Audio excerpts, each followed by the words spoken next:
आणि त्यामुळं सर्वसामान्य माणसाला पक्षामध्ये कार्यकर्त्यांना आधार जर कोणाचा वाटत असेल तर तो मुद्रातराव म्हणजे तुमचा.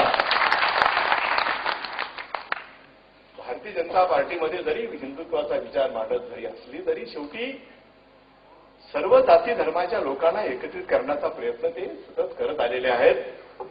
आमचे आमदार पाशा पटेल इथं बसलेले आहेत. ते पण शेतकरी संघटनेचे कट्टर आणि प्रवीण बर्दापूरकरजी तुमच्या विचाराचे अतिशय जवळ समाजवादी विचार, परंतु त्यांना सुद्धा या मार्गाला वळवण्याचं काम जर कुणी केलं असेल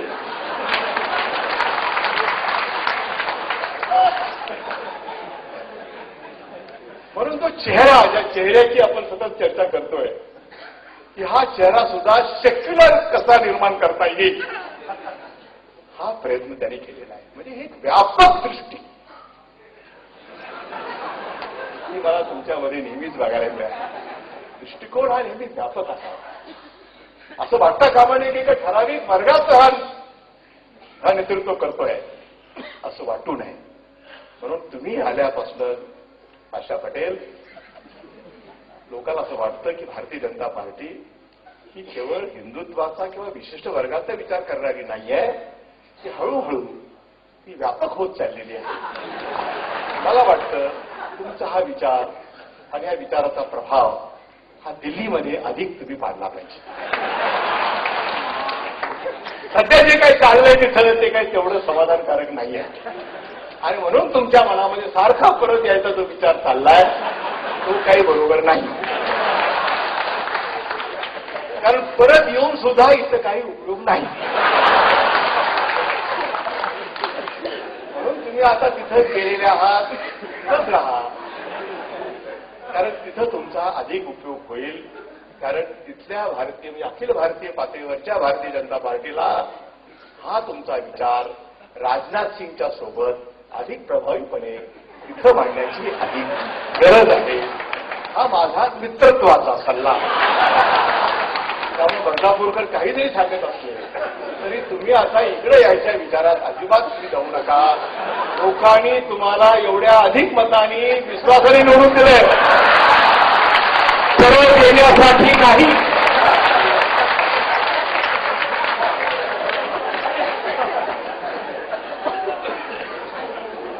किमान सत्काराचे 4 चांगले शब्द तरी अजून आमच्या कानात राहू द्या. विनायकराव मेट्यांना पश्चातापाचा प्रसंग आणू नका. एवढीच माझी आपल्याला सत्काराच्या निमित्ताने विनंती आहे.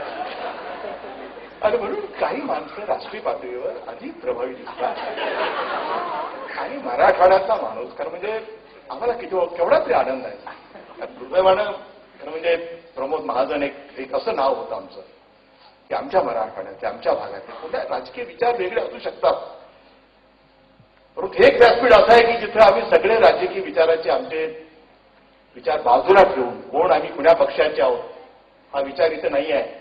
इथे एकच विचार आहे, आम्ही मराठवाड्याचे आहोत. आम्हाला सूत्रामध्ये एकत्रित बांधण्याची ताकद मराठवाडा या शब्दात आणि तोच एक विचार घेऊन आम्ही इथं आलेले आहोत. आणि म्हणून प्रमोद महाजन यांनी एक चमत्कार घडवला. मी एवढं म्हणेन एका शब्दात की देश पातळीवर जरी आमच्या मराठवाड्याचं नाव साऱ्या देशामध्ये एक मजबूत नेता म्हणून तो जो प्रभाव त्यांनी टाकला, ती उंची त्यांनी गाठली.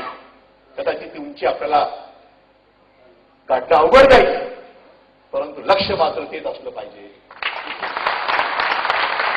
आणि म्हणून ही मोठी जबाबदारी तुमच्यावर आलेली आहे. तेव्हा छोटा विचार करू नका, मोहामध्ये अडकू नका. महाराष्ट्रात उद्याच्या येणाऱ्या 6 महिन्यात फार चित्र बदलेल असं नाही, कारण तो इम्पॅक्ट 6 महिने असतो. त्यामुळं इथं काही फार होईल असं नव्हे. ठीक आहे, प्रयत्न करणं काही हरकत नाही, परंतु आता इथं काही शक्यता मला दिसत नाही. म्हणून इकडे यायचा विचार तुम्ही ठेवू नका. गरज पडली तर आम्ही आहोत, तुम्हाला काय करणार. आम्ही लोकसभेचे सदस्य नाही, राज्यसभेचे सदस्य नाही, अजूनही विधानसभेचे सदस्य आहोत.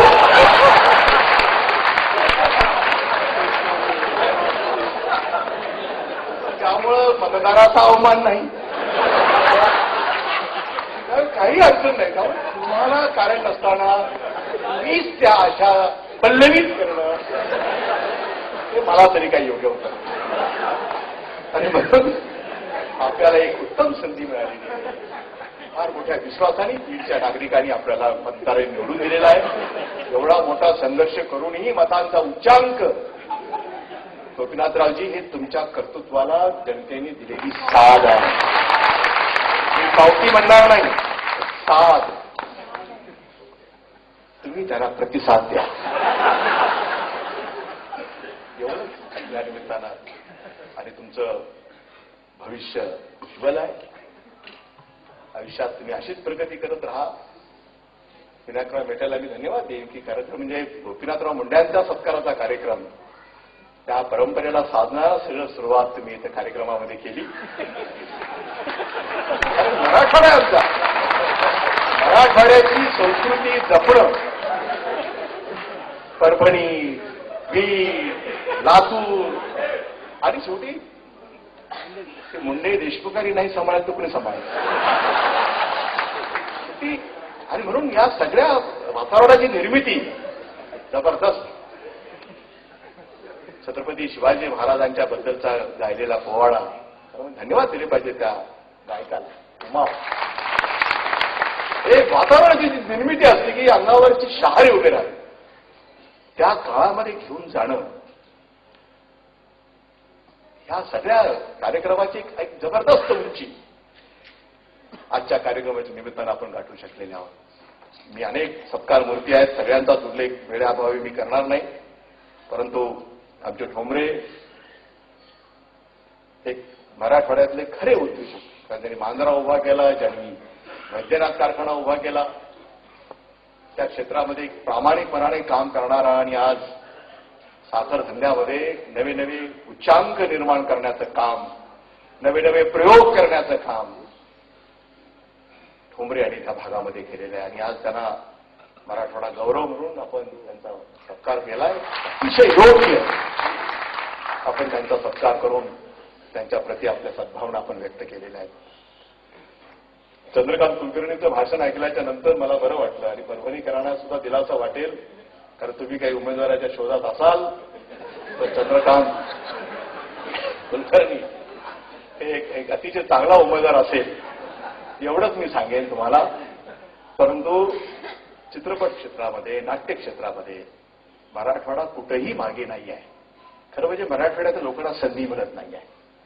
मराठवाड्याच्या लोकांचा एक स्वभाव आहे, एक गुजरेपणा आहे. पुढे पुढे करण्याची फारशी सवय मराठवाड्याच्या लोकांना नाही आहे. त्यामुळं पुष्कळदा लोक त्याच्यामध्ये सगळी क्वालिटी असताना सुद्धा मागे पडतात. परंतु तुम्ही दाखवून दिलं की केवळ मराठीच नाही तर आता हिंदी चित्रपट सृष्टी सुद्धा गाजवण्याची क्षमता तुमच्यामध्ये आहे. मनपूर्वक मी तुमचंही अभिनंदन या ठिकाणी करू इच्छितोय. श्रद्धा बेलसरे ह्या आमच्या प्रसिद्धी विभागातल्या संचालक म्हणून काम करतायत, मराठवाड्यातल्या आहेत, धडपडणाऱ्या. कारण पुष्कळचे शासकीय अधिकारी सगळे तेवढं मनातनं काम करतात त्याचा भाग नाही आहे. परंतु आपली एक वेगळा ठसा लोकराज्याचा आज 4.5 लाखापर्यंत खप सरकारी मासिकाचा घेऊन पोहोचवणं एवढं सोपं काम नाही आहे. आणि त्या काळात मी बघितलंय की जी धडपड तुम्ही दाखवली, सगळ्यांना एकत्रित टीम वर्क लागतं त्याला. आणि सरकारच्या एका मासिकाचा खप 4.5 लाखापर्यंत जाऊ शकतो, हा एक नवा विक्रम तुम्ही नोंदवलाय. आणि म्हणून आज तुमचा या ठिकाणी सत्कार होतोय. मी मनपूर्वक तुमचं या ठिकाणी अभिनंदन करू इच्छितोय. कायगावकराबद्दल काय बोलावं आपण, कारण ते म्हणाले की माझा धंदा नाजूक आहे आणि तुम्ही अवजड उद्योगमंत्री आहात. एवढं काय अवजड आमचा उद्योग नाही आहे. आमचा फार नाजूक उद्योग आहे. परंतु एक धडपड करणारा माणूस की ज्यांनी या क्षेत्रामध्ये नवे लोक तयार व्हावेत, त्यांना ट्रेनिंग मिळावं, त्यांचं अपग्रेडेशन व्हावं, त्यांना नवी टेक्नॉलॉजी कळावी, त्यांचं स्किल डेव्हलप व्हावं, या सगळ्या कामासाठी त्यांनी जो पुढाकार घेतलाय, तुम्ही अवश्य, तुम्हाला काही लागली मदत तर आम्ही नक्की तुमच्या या कामाला मदत करू. मनपूर्वक तुमचंही मनापासून अभिनंदन. प्रवीण बर्दापूरकरांच्याबद्दल काय बोलावं. खरं म्हणजे मुंडे आणि माझ्यामध्ये ते आहे अशी त्यांची साधारणपणे अवस्था आहे. परंतु सातत्यानं ते नागपूरमध्ये राहतात गेले अनेक दिवस. मला असं वाटतं की तुम्ही मुंड्यांचेही मित्र आहात,